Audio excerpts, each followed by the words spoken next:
How are you doing, Richard? You alright, mate? Hi Ricky, you alright? Yeah, nice to meet you. This is my 1995 Escort RS Cosworth small turbo. Similar to the Sapphire? Yeah, it came after the Sapphire Four-wheel Cosworth. drive?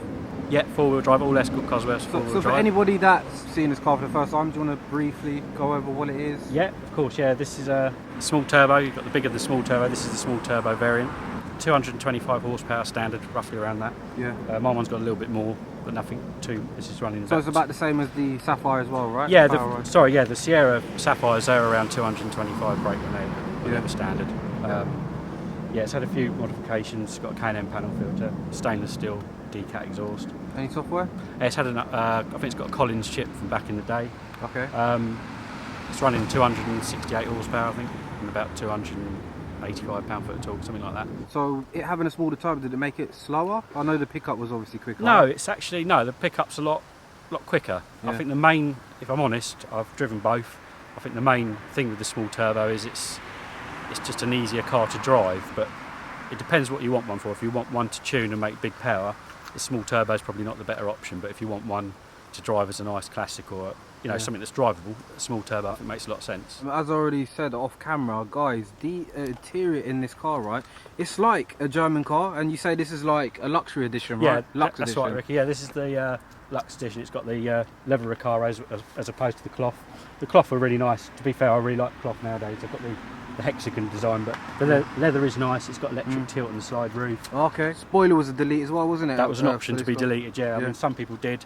I mean they're probably they're obviously a lot rarer, but I think because the spoiler does make the car, it's part of the design. Definitely. But each their own. But yeah, it was an option to have that deleted. So how long have you actually owned this car, and what kind of money would you have paid for it? I got the car in 2013. I got the car from my dad actually. My dad had cancer back in 2012 and in 2013. Oh, sorry to hear that, mate. Yeah, that's okay, mate. And he had some classic bikes that he'd had for many years, and obviously he knew he hadn't had long left, and he said to me and my brother to sell them, which we did on his behalf. We said, look Dad, this is what we've got, and he said, well, you have that between you and your brother. So with my part of the money I bought this car, and he knew I bought this car, and he'd actually been out in it with me. So it's got a lot of sentimental attachment. And so before he went out. Yeah. My brother, I've got a picture on my phone that brother took of my dad in the car. Which was a car that he liked, or? Yeah, he did like the Fords. Yeah, he used to be a car dealer back in the day, so he did appreciate cars. I think that's probably where I got my passion from. But yeah, it was. I wouldn't have been able to get it without my dad, and I bought it because I wanted the car. I didn't know it was going to be. Yeah, because they're worth a bit more now as well. It's gone up a lot from what I paid. But that's just a bonus. So I bought the car because I wanted to buy it, and that's what it's about. That was the way I was able to get it, unfortunately, because it's always a car I'd always wanted, but just never been able to afford. Because they've always gone up, but they've really rocketed up in the last few years. So it's unbelievable, like seeing it in the flesh for my own eyes. It's unreal. It's like you could 100% daily drive this car. I don't know what reliability is like. Is it a reliable car or? Yeah, touch wood. It's never let me down. I've had to spend a bit on maintenance recently, like the actuator got a bit tired and the fuel pump. I mean the car before I had to do all this hadn't been tuned since 2009, so it was due. Right. Which I've just had done. Because the Cosy owner had a little tune on his as well, just to sort of bring it to life a bit. It does make a bit of a difference. This wasn't a restoration or anything like that, was it? Or? No, it's had paint work in the past. Obviously, I think that's why it's so clean as it is, because a car of this age, particularly a Ford, as much as I love Fords, they do rust. But yeah, no, I haven't. I've been very fortunate. All I've done is general maintenance, having the cam belt done and oil change, and as I say, I've just had a few bits and pieces replaced, like seals and just stuff where it's been sat around, What are they, 16-inch wheels? They are 16s, yeah. They are the standard Escort Cosy wheel. You'll see them on a lot of cars. They're a really versatile alloy. People put them on Fiesta STs to Sierra Cosworth, Sapphires. They seem to fit everything, but they're just a really nice wheel. They suit the car. They do, man. And what are the brakes like? Any good? Yeah, not too bad. I mean, they're just the standard. It's got drilled discs, that's about it. But they're okay, yeah. They're okay for the car. They're adequate enough. I haven't upgraded the brakes. Oh, wow. Well, that is clean, isn't it? This is the main difference. You obviously got ignition leads and the spark plugs on the top of the engine. This is obviously all enclosed in this cover. It's pretty much stock. Yeah, I've just had the actuator replaced. The other one looked more standard. That's obviously what it is. It's a Collins one, but it was getting quite tired on there. Standard airbox. It's got a K&N panel in that. Turbo's all down here as well, is it? Yeah, it's just under here, under the shield. The shield. These, again, like I was saying, every think with these cars, as they're getting older now, parts are quite hard to find. People are actually reproducing parts, which is good. So stuff like that you just won't get now, and if you do, And you didn't pay £500 for that coolant tank over there, did you? no, I was quite surprised by that, but yeah, no, I didn't. But to be fair, like the chap Sierra one, mine's got a few stress cracks in there, but I have actually got a brand new 4x4 one. The problem, obviously, with his has been a 2-wheel drive. They're just not available. I think one of the best things about this car that I really like is the fact that you'll never see one on the road. Never. You never. It's so rare to see one on the road. And what's the tension like? A lot. You really do get a lot of attention. It's always pretty positive. People put their thumbs up, and that's what I like. You know, I like the way people respect it for what it is, because they're happy to see it, because they can't remember. And that's what they say. I can't remember the last time I saw one, and it's nice to see one that's not been messed around with. Is it a car that you need to be careful as well? I know this year everyone was going, oh, it's going to get stolen, and is it a car that you think that should? Definitely. It's a car that I'm always a bit worried about. I don't like leaving it certain places. I'm one of the people that, if I do take it out to a car park somewhere, it's parked 3 miles away, and much to the missus' annoyance. But I mean, it's obviously locked away secure. Yeah, it's locked away. It's on a trickle charge, which is a godsend. Otherwise, the battery goes flat after a few days with the alarm and everything. But yeah, no, it's just a second weekend car, and take out in the shows and stuff. What is your daily driver? Oh man, at the moment, a Renault Clio. Yeah? Yeah. It's alright, you've got Gozzy in the garage, man. Yeah, it's cheap to run, but yeah, I'm hoping to get another Focus RS Mark II. Oh, you've had an RS, yeah? Yeah, I've had 2 Mark 1s and I've had 1 Mark II, and that's the car for me. Yeah, so that's the modern day Ford for this. man, yeah? Massively, yeah. And sorry, where have you come from? I've come from near Brighton. Near Brighton, okay.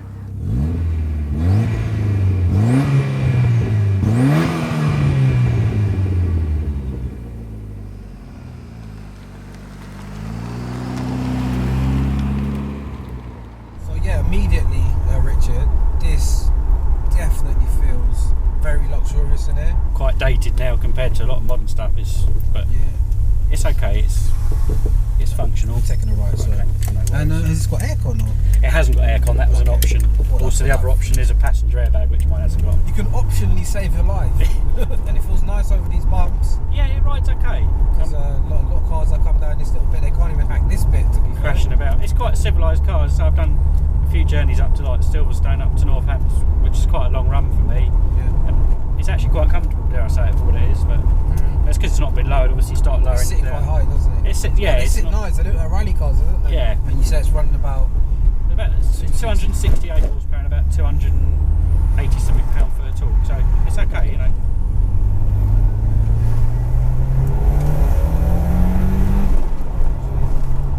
that's got some power, hasn't it? It says 170 miles per hour on that speed. Yeah, they weren't. Well, obviously modified ones maybe, but the wing on the back slows them down. Right, yeah. Downforce is for handling. I think the top speed back in the day was about 145 maybe. Yeah. Well, it's not 60, is it? I think factory they're about late 5.8 or something, but obviously it's had a little bit done to it. I'd like to think if you launched it correctly in four-wheel drive, I reckon you'd get 5 seconds to 60, which is quite good for a 22-year-old car. What's reliability like? Are they reliable? Yeah, Is there any niggles you have with them? Or? Yeah, I haven't had any problems. Just general maintenance, really. Obviously, I've had the cam belt change oil and plugs. It's been all right, to be honest. Yeah, this is like new. I'm telling you, it's like new. It's been looked after. I've been really fortunate as well. I've managed to get in contact with some of the owners of the car. I mean, it's not had a lot of owners. Cars like this, back in the day, it's quite common for them to have loads of owners because insurance was high and people had them and then moved them on. But this hasn't had a lot of owners, and I've managed to get in contact with pretty much every one of them apart from the original owner. But I've got his name and details. I've even got the original order stamped in the service book with all the details of how the car was ordered and stuff. So yeah, it's good to have a lot of history for it. Anybody that's considering one of these, man, you need to buy one. Trust me. What's it actually like to drive though? Like, is it a chuckable car? Or? Yeah, oh yeah, definitely, yeah. So it's good handling, yeah. Yeah, it's good handling, yeah. Compared to your Focus RS. They're quite different cars. I mean, I've got to be honest, the Focus RS being a lot more modern does feel modern. This does feel a bit old compared to it, but yeah, just although it's front wheel drive, the Mark II, it's just a very well poised car and very much a soft spot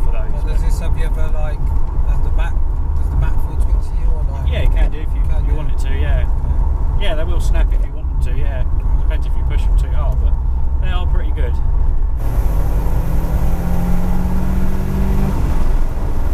Jeez, definitely goes. Goes right there. It does handle all right. Yeah. For an old car, it's still okay. I think it's because a lot of it down to goes. weight. Yeah, it goes. Yeah, definitely. And that was third gear, so. Back in the day, these cars were one of the most, stealable cars that wanted to be stolen, however you want to word it. And Yeah. the insurance was an absolute nightmare, which probably helped kill them off in some ways. Rim has it, there was like 20 grand insurance quotes for these cars back in the day, which is just ludicrous even now, isn't it? So What is it? Insurance like now? it's very sensible. I'm good age now, and it's on a classic policy. I think for the Sierra and this, I pay about 310 quid a year. Okay. So that's quite a good perk. Right, yeah. I like these mirrors, man. They're nice and small. Everything's perfect. Yeah, about the mirrors are car, bigger on the other ones. That's another thing they changed. Little tiny details. Colour's called petrol blue, which is a small turbo colour. It's very similar to mallard green, because you'll probably get comments going, "Oh, it's mallard green." It's not. It's petrol blue. What is that little knock noise? Is that the gearbox or? No, I think it's. we take a right. I think the Sierra was doing that, guys. Yeah, I think it's just a suspension. Do you know? I'm not actually sure, to be honest. You can just hear it, can't you? Yeah, ever so.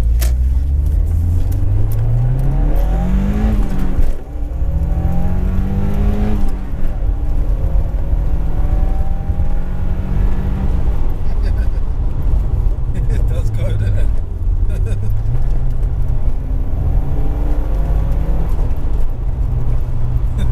Yeah, it does, doesn't it? Yeah, I mean, there's not much sound going on. You can definitely hear a bit of turbo whistle. Yeah. But it's not just stupidly loud, is it?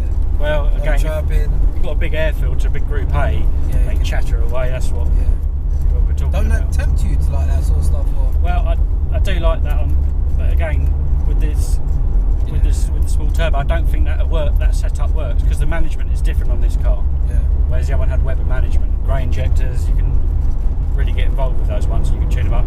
They do sound like a proper rally car. But yeah, this is quite, apart from a bit of exhaust noise and a bit of a turbo whistle, there's not. Yeah. I mean, I love the looks of these and like the idea of it, nice and original. But those clips on YouTube, man. You need to, well, that's what. I hope 600 brake and that. I hope that's what this will lead on to. But you've actually got Sapphire Cosworth as well. haven't Yes. you? Yeah. Yeah. So we had mentioned. That's funny enough. My brother bought that car, and his situation changed at the time, and he was going to sell it. It was my wife's idea to buy it off him. So They're never going to make them like these again. well, I think you're right. I mean, even like, it's not just exclusive to the Ford. Like the BMW, is it the 240 or whatever it is, and even the Audi RS3. I mean, they're all 5-door hatchbacks, so they just look a bit usual. Yeah. I know the performance is staggering on them, but to me, I like the whole thing. I like the car to look. When you see it down the road, oh, that's an RS, or that's the top end one. Some of them you have to look and think, is that an ST, or you can't even tell what it is. When I think of older cars, this car specifically, I wouldn't feel that it would be this luxurious. There's power steering. Yeah, it's power steering. Yeah, it's quite an easy car. Yeah, easy to drive as well. Yeah, it is easy to drive. Clutch is right, a little bit heavy, maybe than a more modern car, but is it stock clutch? Or?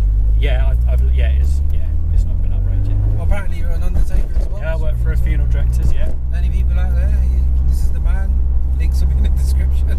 Probably not the sort of car you'd associate someone doing with that job, but yeah, no, it's. Been here for a while as well. I've been doing it. Been 19 years in May, so. A lot of business. Yeah, I work for a small company, but we do take pride in what we do and do the best job we can for families. So yeah.